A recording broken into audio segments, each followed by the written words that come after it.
19-year-old Ashton Edwards from Flint, Michigan, is a professional division student at the Pacific Northwest Ballet. He's been dancing since preschool. I always dreamed of being a professional ballet dancer. Now he's the first ever male student to be formally studying on pointe here. And one, place those ribs. It's a classical ballet technique where dancers are on their toes, feet vertical. The form makes dancers seem weightless and ethereal. The role is traditionally reserved for women. To float around the stage while the men kind of just assisted them. The technique on display here with the sugar plum fairy in the Nutcracker. It's a lot more challenging in certain ways. The girls make it look so easy.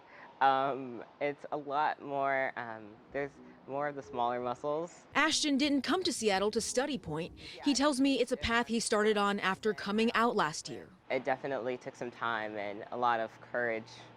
It was definitely really hard. I came out to my family as a gay man. He's since discovered he identifies with other groups too. He, him, she, her, they, them.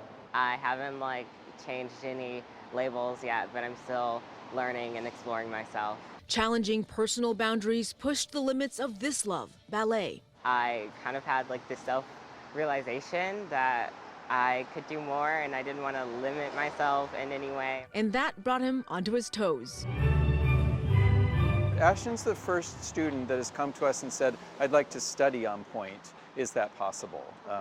And I didn't really see it coming. Peter Buhl is the artistic director at Pacific Northwest Ballet. Ballet is not really known as being the most progressive of art forms. Ashton says he knew starting that discussion, wanting to tackle a role created for women, meant challenging an age-old tradition. Were you nervous at all to have that conversation with Oh, PNB? yeah, definitely.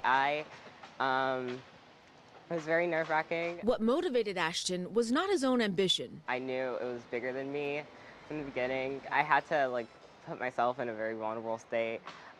It's hard for a lot of queer youth to be their truest self, especially for so long we're told we're not supposed to be these things and not supposed to be ourselves. Peter's reaction to the request? I was grateful that someone stepped forward and said, I'm ready, I'm interested, can this happen? Peter was 100% on board. He says the first thing they had to do was go through the student handbook to make sure it doesn't say women studying on pointe, but simply students. And all those studying the discipline get those special shoes, and we were here as Ashton got his. They're my normal shoes. As Ashton develops this new skill, it takes a particular type of strength that the girls spend years to work on. the Pacific Northwest Ballet is learning too. If we're not listening and learning and keeping up, we're no longer relevant. In Seattle, Dee Dee Sun, Cairo 7 News.